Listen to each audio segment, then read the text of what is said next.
Stanford University. Welcome to Uncommon Knowledge. I'm Peter Robinson.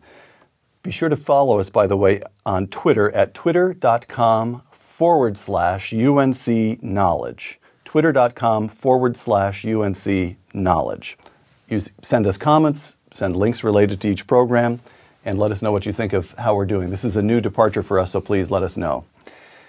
After serving on the National Labor Relations Board at the Departments of Labor and Justice and as ambassador to Yugoslavia, in 1985, Laurence Silberman was nominated to the United States Court of Appeals for the District of Columbia.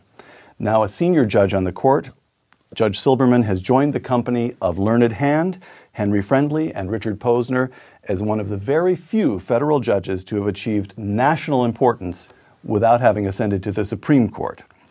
In 2004 and 2005, Judge Silberman served as co-chairman of the commission established by President Bush to examine American intelligence on weapons of mass destruction. And in 2008, Judge Silberman received the nation's highest civilian award, the Presidential Medal of Freedom. Judge Silberman, thanks for joining us. My pleasure.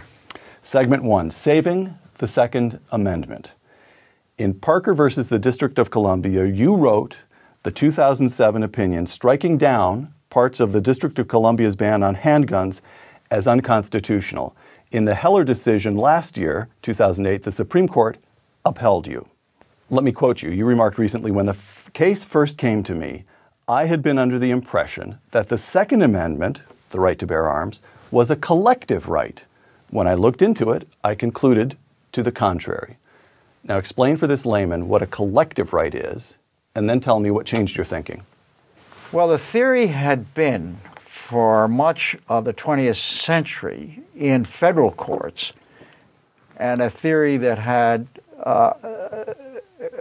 attracted the views of Warren Burger, who gave a speech on it, that the Second Amendment's prefatory clause, which, as you know, relates to the a well-ordered militia is necessary. A well-regulated militia being necessary to the security of a free state, comma, the right of the people to keep and bear arms shall not be infringed. The notion was that that prefatory clause modified the right to keep and bear arms. That is to say, the prefatory clause indicated to some people and to a number of courts that there was no individual right. The right was only to act in a militia. Right. And it's only because I had never looked at the issue in any legal proceeding that I had this background view that came from a speech Warren Burger had given some years ago, that it was a collective right. When I started reading the briefs in the case and carefully looking at the language of the Second Amendment, I concluded otherwise. How come? What do you do with that? It seems to me, I'm a layman. There's the plain language of the Constitution. A well-regulated militia being necessary to the security of a free state, comma, the right of the people to keep and bear arms shall not be infringed. So it's pretty clear that one very reasonable argument is you get to carry a gun only to the extent that securing the defense of the District of Columbia is necessary, and nobody's worried about the defense of the District of Columbia. That can be handled by people other than individuals. Therefore, you don't actually have a right to bear arms. Well, that was the argument. But so what's wrong with the argument? Well, you're asking me to go review my opinion. Which is 70 pages long. Yes. That's a dirty trick, I know. It is. But the essential point is that the framers of the Constitution were skilled lawyers. The prefatory clause describes the federal purpose, but the operative language, the right to keep and bear arms, was perceived by the framers, and the way it is drafted, it is clear that this is true, as a pre-existing right. It wasn't a right granted by the Constitution. It was a right that was protected by the Constitution. And it didn't say we create a right. It said the right shall be, as you... Shall not be infringed. Shall not be infringed, which implies that it pre-existed. Now, the reason why there's a prefatory clause is simply to suggest what the federal purpose in maintaining the right of individuals to bear arms. The federal purpose was so that they could be used in the event of a militia call. And indeed, the first Congress and the second Congress defined militia to include all able-bodied men between the ages, I think, of 18 and 40. So you were obliged to own a rifle or a shotgun or a pistol and a sword so that you would be prepared to come to the defense of the country or the state as a militiaman. Judge Silberman, do you mean to tell me that you addressed this critical issue in the District of Columbia in the 21st century entirely with reference to 18th century thinking, custom, practice? Why, you originalist, you. Yes, of course that's true. I plead guilty. I, like your prior interviewee, Nino Scalia, have the view that the Constitution must be read as any body of law, whether it's a statute or a contract or whatever, as it was written, with its original meaning. That's not the word original intent. That's a misleading phrase, but it's original meaning. And therefore, when you look at what the Second Amendment means today, you have to look at it, what was meant by it when it was written. Got it. Segment 2, arms and incorporation. You just mentioned Justice. He may be Nino Scalia to you. He's Mr. Justice Scalia to me. Quote, one of the mistakes over the last I'm quoting Justice Scalia, one of the mistakes over the last half-century has been the so-called incorporation doctrine, which applied against the states the provisions of the Bill of Rights. The Bill of Rights begins, Congress shall make no law, not states shall make no law. But it's been accepted for half a century. It's too late. Close quote. Where does Judge Silberman stand on incorporation, the incorporation doctrine? Was it a mistake? Is it too late to fix it? It was judicial activism. It is too late. I agree with Nino entirely. The interesting question, which now is going to go to the Supreme Court, is whether the Second Amendment is incorporated. That of course is where I'm heading. You were getting to. Now, my case involved the District of Columbia, so it didn't involve an incorporation question because the District of Columbia is a federal body. Right. So, but the interesting point about this, I just make an observation. I don't wish to suggest a conclusion to that question because it's going to go up to the Supreme Court from the Seventh and the Second Circuit and the Ninth Circuit. Ninth Circuit is out. Ninth Circuit is out here in California, plus the whole western states. And the Ninth Circuit has held, as I recall, that the incorporation doctrine does include the Second Amendment. Right. The Second Circuit, in an opinion with which Judge Sotomayor joined, said it does not.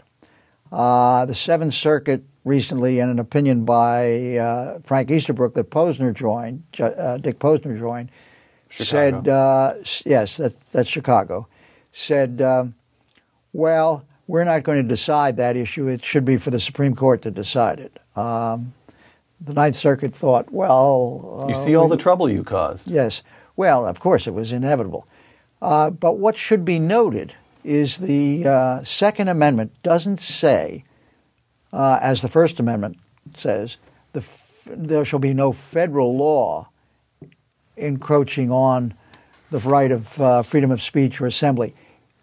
It speaks more broadly. The right of the people to keep and bear arms shall not be infringed. Exactly. So there's even a stronger argument that you don't even have to reach the incorporation question for the Second Amendment. Literally, it could well be thought to apply to the states without the incorporation doctrine. The incorporation doctrine simply adds to it. I think it would be, frankly, anomalous for the Supreme Court to conclude that the Second Amendment creates or protected an individual right to keep and bear arms, but it doesn't apply vis-a-vis the states. I think it would be anomalous. That would be anomalous. Why has it not been judged until reading up on your decision in Parker, the last Supreme Court precedent was a case, the Miller case in 1939. We'd gone 7 decades without the Supreme, and apparently the Miller case, I didn't read, but I read about it, I confess, I'm a layman, not a jurist, was a very technical, complicated decision that both sides, pro-gun force, anti-gun right people, both sides claim as precedent. 7 decades without a ruling by the Supreme Court. How come? Because until our court, to my opinion, no federal court had held that a statute was unconstitutional. And of course... Under the Second Amendment. Under the Second Amendment, yes, of course. And until that time, the Supreme Court really wasn't quite obliged to decide the issue. And in fact, I think there was a change, perhaps a modification of views of justices on the Supreme Court. The Miller case, as you correctly point out, was sort of very puzzling. Partly it was puzzling because the defendants never appeared, they never filed a brief in the Supreme Court, which was rather a strange situation. So all the Supreme Court had was the government's brief. And I very carefully went through that, and it seemed to me that the Supreme Court had assiduously avoided deciding what the government then argued, that it was a collective right. But it was rather puzzling as to what the Supreme Court had said, which is why when I wrote the opinion in Heller-Parker, there was a bit of a shock. Well, 1939, the court has been wrestling with the administration of Franklin Roosevelt over New Deal policies, and by 1939, the court had Franklin Roosevelt had by then advanced his court packing plan, and the court had effectively capitulated to Franklin Roosevelt. So it seemed to me at least plausible that there's a very touchy political background there, that the court doesn't want to find in 1939 the government correct that it's a collective right, but at the same time they don't want to overrule the government. What I'm getting at is the Second Amendment seems to be something that courts don't like dealing with. That's the plain history, right? I'm not sure that's fair. No? What I'm really getting at is how come you took the case? Why did you take the case? Well, I had no choice. The case, the district court had reached a decision on the case, and there was an appeal. Simple as that. Okay. Simple as that. Court of Appeals must take a case that is appealed to it. It does not have the discretion the Supreme Court has in taking cases or not taking cases through the writs of certiorari. So it was perforce. We had to decide the issue. It was squarely put, and it is true that courts of appeals, federal courts of appeals, had held previously that it was a collective right. I thought that was wrong. The Ninth Circuit... Can I just... This is sort of a layman's question, attempting to get a window into the mind of Judge Silberman. You've got this strange opinion in 1939, 7 decades more or less of silence. A man you admired, Chief Justice Burger, had given a speech saying that the Second Amendment amounted to a collective right, and then Judge Silberman sits down, reads the briefs, pulls down the history books, and says, wait a minute, all of you guys were wrong. What does it feel like when, as a judge, you are overruling a large body of opinion put forward, at least in part, by people you admired, some of the people you knew? Well, admired is an overstatement. All right. I liked Warren Burger, but I didn't totally admire his jurisprudence. He was more political than I am.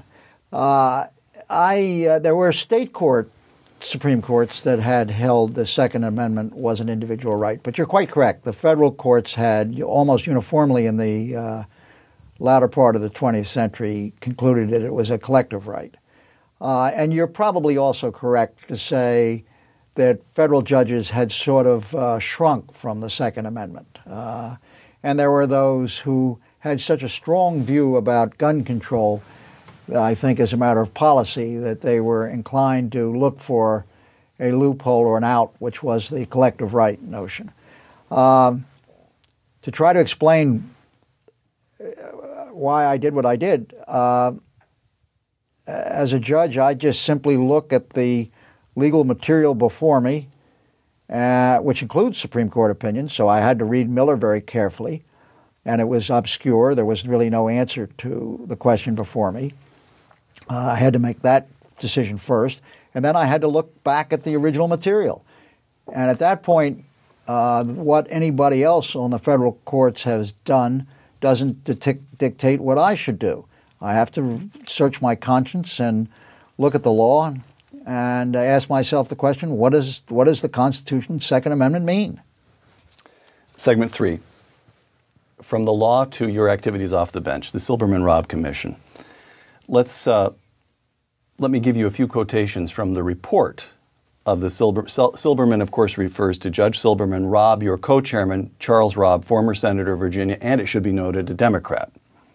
The commission was appointed by President Bush, but was clearly bipartisan in substance and in every way. Yes, so, I should interrupt to say that Republicans would refer to it as the Silberman-Robb Commission and Democrats as the Robb-Silberman Commission. Right, and if I ever interview Senator Robb, I can't promise that I might not call well, it I always referred to it as the Robb-Silberman. Because you're a very gracious man. All right.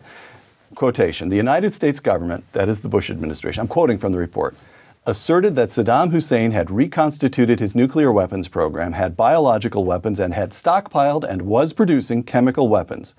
All of this was based on the assessments of the U.S. intelligence community, close quote. So, this cant phrase, Bush lied, people died, at a minimum, is it a fair interpretation of the findings of the commission that that is nonsense? George W. Bush and his administration did not lie. They made statements based on intelligence reports. I think your statement is fair, and the statement that the administration lied about the intelligence is false. We did not consider, we were not instructed to, and we would not have wanted to, consider the administration's statements concerning the intelligence that they received. That was too political at the time. We were focusing only on the intelligence product itself. Right. Implicitly, however, your point is quite correct, because the intelligence community clearly indicated Saddam had weapons of mass destruction. They had made that clear to both President Clinton and President Bush. They made that clear in the National Intelligence Estimate of 2002. There is an argument some partisans have put forward that nevertheless the administration glossed the intelligence in some way. Eventually, I'd like to speak to that, but I did not. Our report did not speak to that because that was more of a political issue, and we were rigorously bipartisan. And of course, as a federal judge, I was rather careful to stay out of politics. Right. But I'm inclined to think we're getting close to the period where, for historical purposes, I can give an opinion that would support your statement. That is to say, the notion that Bush lied about intelligence to get into war is an absurd and outrageous libel. Thank you. Again, from the report of the commission, quote, our intelligence agencies collected, this is almost unbelievable to me, precious little intelligence for the analysts to analyze, and much of what they did collect was either worthless or misleading, close quote. Now, let it be noted that the Clinton administration made regime change in Iraq official American policy in 1998, some 5 years before the Bush administration chose to invade. 5 years during which it was the official policy of the administration of the United States to change the regime in Iraq, and our intelligence agencies hadn't produced any useful information on Iraq, roughly. Well, no, you've overstated that. Okay. Oh, you said hadn't produced intelligence on Iraq. Excuse me, on the central question about Iraq, which was the weapons of mass destruction program. Well, the information they had was not very good. It was based, as our report indicated, on a lot of fundamental and almost amateurish mistakes, some of them attributable to a lack of sharing of information in the intelligence community. So that, for instance, I'll just give you one example. Sure. The claim that Saddam had resumed his biological weapons program was based on the ostensible appearance of the mobile labs. Well, and the contention that the mobile labs were used to create biological weapons. Very serious stuff.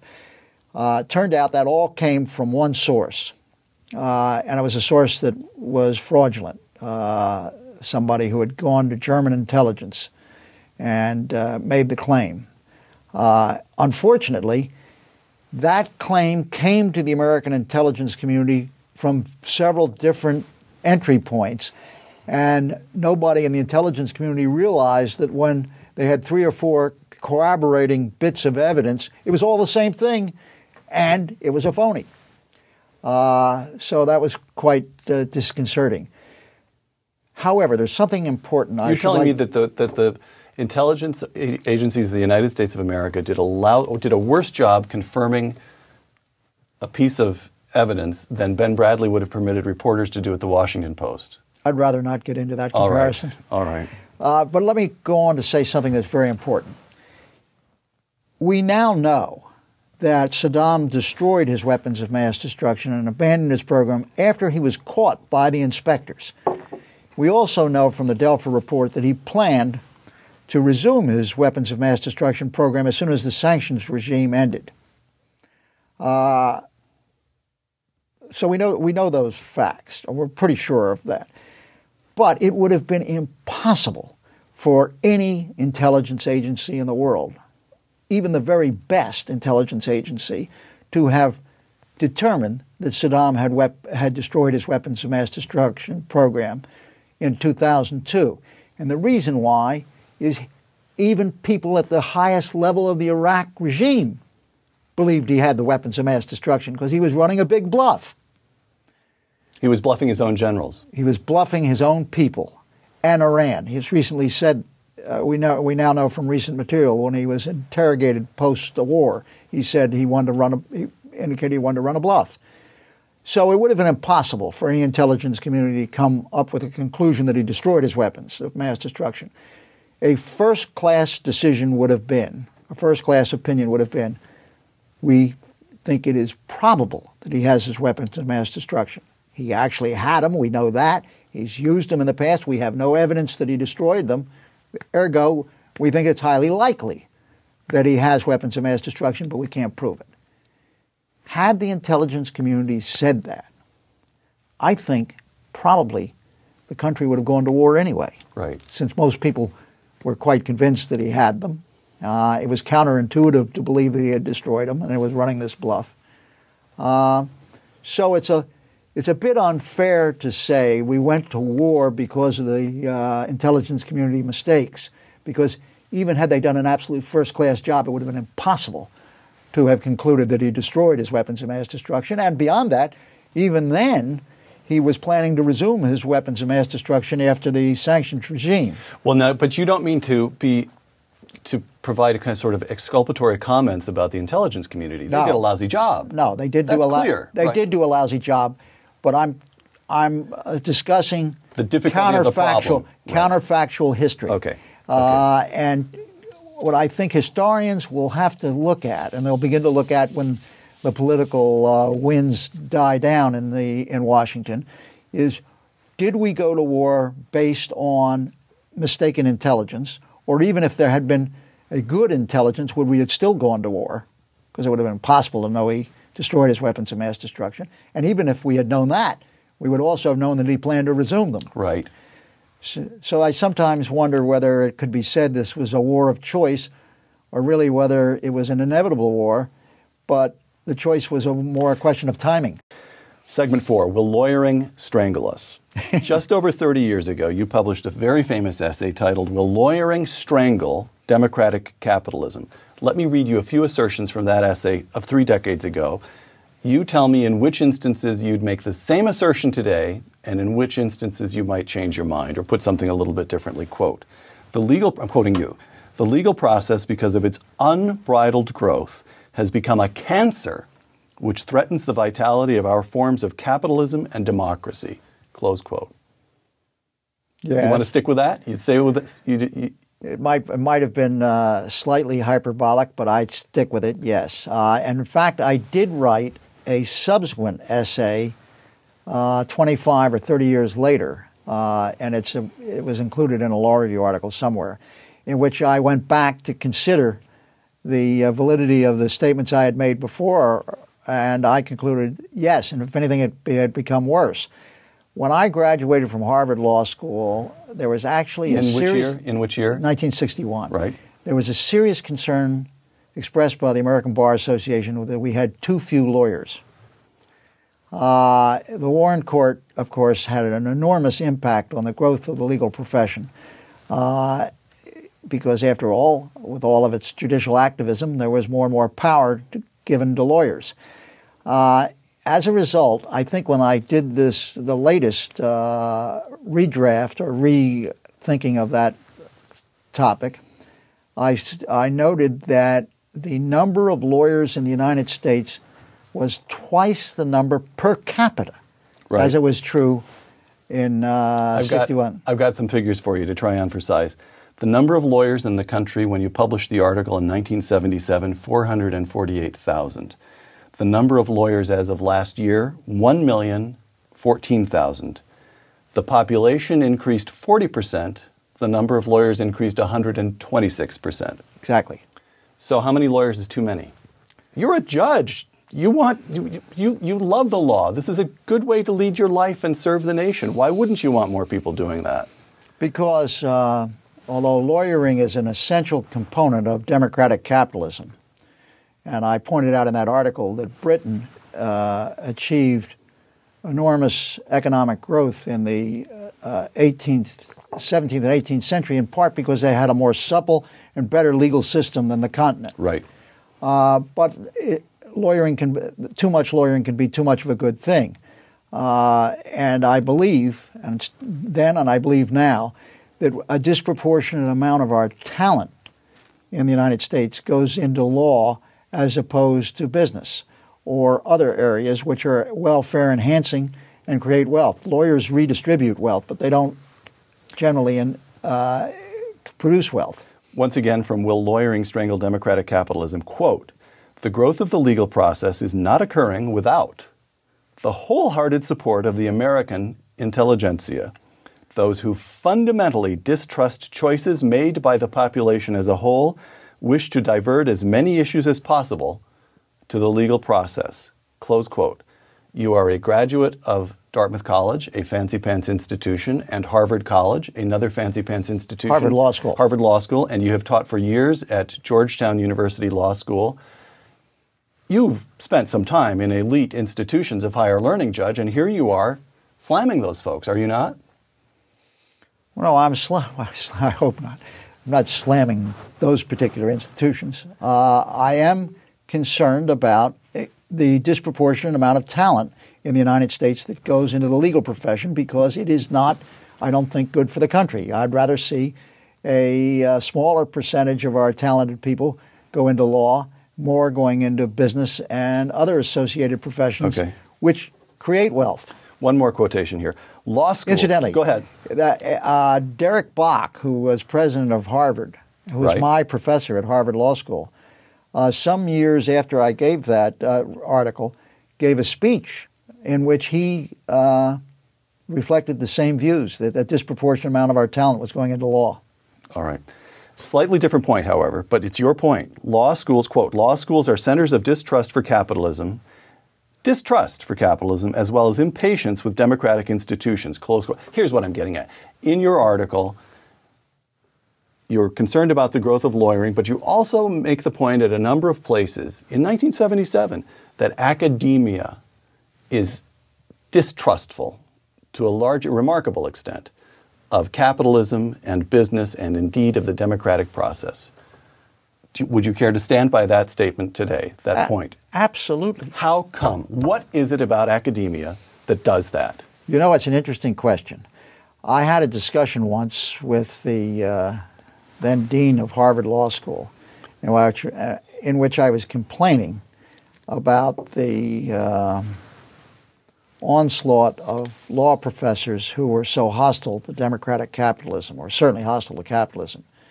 And he, who was a first-class person with some balance, said, well, academics are always on the left. And I thought about that and wrote him back a note. I said, you know, that's not true. First of all, academics in the United States in the 20s were generally conservative, particularly in elite institutions.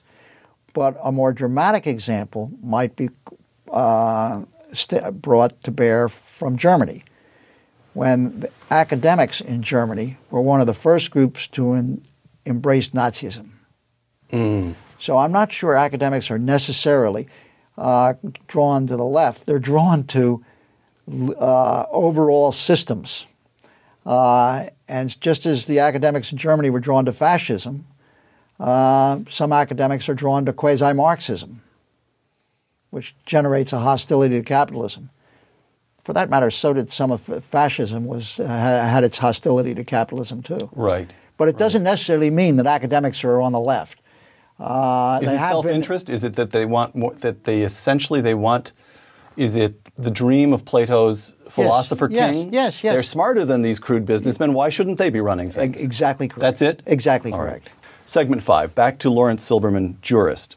Once again, your friend, Mr. Justice Scalia, quote, "The theory of originalism gives the Constitution the meaning that its words were understood to bear at the time they were promulgated," close quote. You subscribe to that. Absolutely. You're an originalist. Absolutely. All right. Now, here come the problems. To be an originalist is to hold that a lot of decisions over the last half century, and particularly those of the Warren Court, were wrongly decided. But it is also to grant a great deal of weight to stare decisis, to precedent. So how do you handle the problem which an originalist must confront again and again and again? Here's the meaning of the Constitution, but here is the body of precedent with which I as a jurist am forced to contend. How do you think through that problem? It's a good question, Peter, but it isn't. I don't think it's quite true to say that originalism and stare decisis are in tension as a doctrine.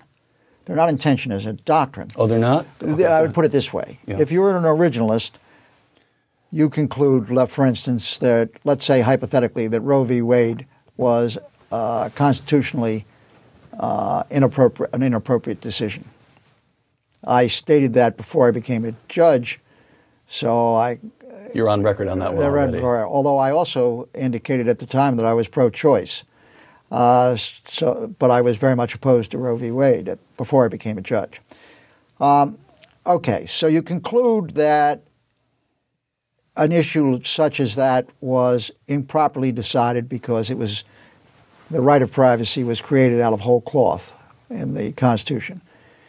There is a separate doctrine which comes to bear, which is stare decisis. It's not inconsistent with originalism, but it may require you as a judge to consider hard whether you wish originalism to trump stare decisis. Do you see what I mean? They're not Yes. They're not intellectually inconsistent. It's a question of choosing in which case and for which set of reasons one may be forced to trump the other. Exactly to choose right. one trumping the other. Exactly right. Right. And so it can be strongly argued today that even if Roe v. Wade was incorrectly decided, that it would be too much of a traumatic impact on the country to rip it out. Okay, so next problem that this layman sees for you originalists runs as follows. Well, it came up a moment ago. We were talking about, I quoted your friend Justice Scalia on the doctrine of incorporation, and he thinks it was a mistake. It's a misreading of the 14th and 15th Amendments, but it's too late to do anything about it. So what's the point in being an originalist if it's too late to do anything about anything? It reminds me of this quotation from G.K. Chesterton: "The job of progressives is to keep on making mistakes, and the job of conservatives is to keep them from being corrected." Yes. Exactly. Well, the short answer is if I had not been an originalist, I would not have decided the Second Amendment case as I did. And after all, that was an issue that was open because the Supreme Court had not decided. So that's a short answer. An originalist still has before him or her often questions that haven't been decided. Often? Well, so here is a layman again. What I'm sorting out and trying to sort out is... Perhaps I will modify often. I'll say occasionally. Okay, well, so that I myself personally find the originalist position not only compelling, but it just seems to me almost unquestionably correct. That's how compelling I find it. And then I say, as a practical matter, in the year 2009, what difference does it make?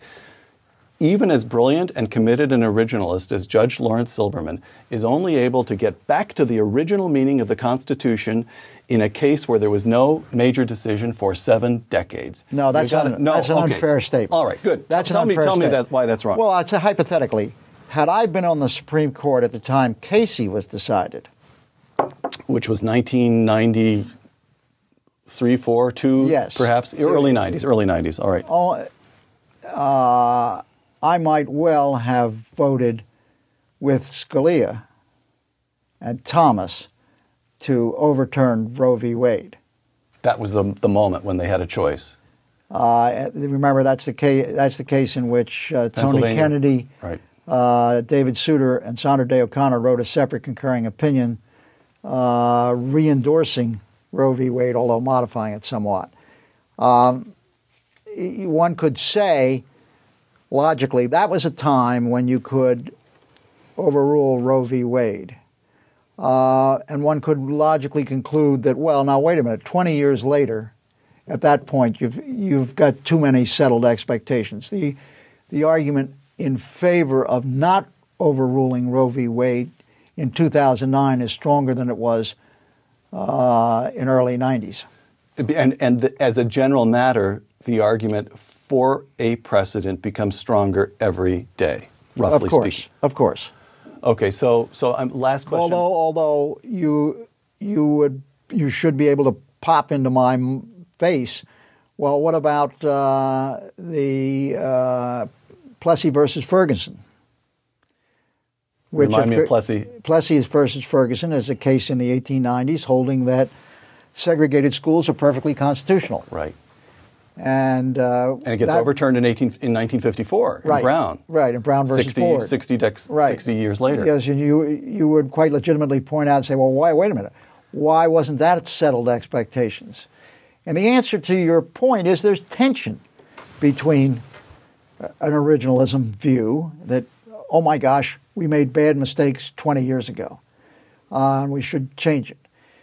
But what Nino pointed out with respect to the incorporation doctrine, then you're ripping out hundreds of cases. If you took the position today that the incorporation doctrine was a fiction and you shouldn't buy it, you would be ripping out not just one case or two cases or three cases. You'd be ripping out hundreds of cases. And incidentally, I still make the point, even if you didn't have an incorporation doctrine, the Second Amendment could well be interpreted as banning statutes which prohibit gun ownership in the states. Here's the question. Let me put it to you this way. Somewhere watching this interview, there's going to be some first year. This interview will likely air later this summer. So let's say it's somebody who's about to head off to law school, maybe to your institution, your alma mater, Harvard Law School, or maybe somebody who's going to turn up in one of your classes at Georgetown Law School. And this young man or woman is thinking, should I join the Federalist Society? This is the group of lawyers who broadly speaking stand with originalism and view themselves, as I understand it, as a kind of movement within the profession to get back to the Constitution, to support originalism. Is it worth my time to join the Federalist Society because, A, over the period of my career, there will be enough marginal decisions, this could make a difference. This could actually make a difference to the functioning of the democracy, that the originalist view of the Constitution would gain ground. Or B, it's historically correct, it's intellectually interesting, but it's not worth my time because it's just a kind of historical debating society. This issue's gone. The Warren Court, these precedents have so much standing, it's all over. It's a very provocative question. I've got two answers. The first answer is an originalist stands athwart efforts to decide cases in the future in the form of an evolving constitution. For instance, let's take the case of capital punishment. There are probably 3 or 4 justices on the Supreme Court who, I gather, would love to conclude that capital punishment is unconstitutional. End it. Originalists would say, that's absurd. That's utterly absurd. The ground would be cruel and unusual punishment, but how in the devil could you say something that was well known to be a standard punishment at the time the Constitution was framed is cruel and unusual?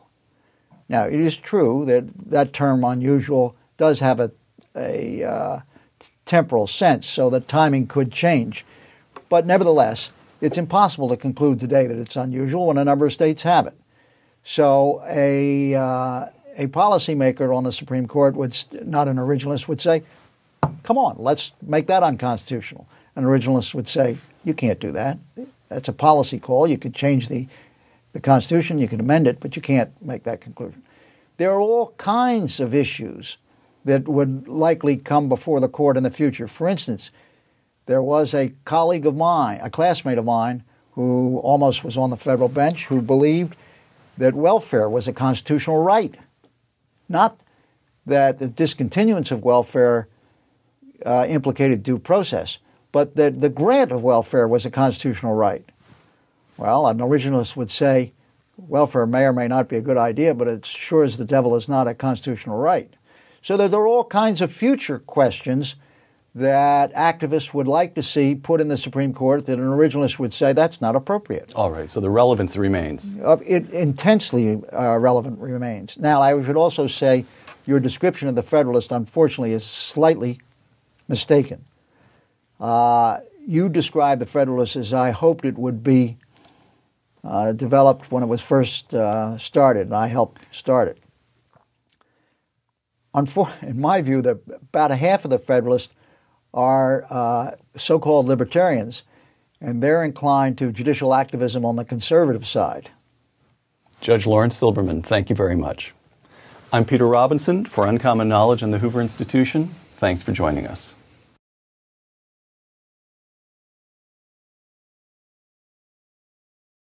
For more, please visit us at stanford.edu.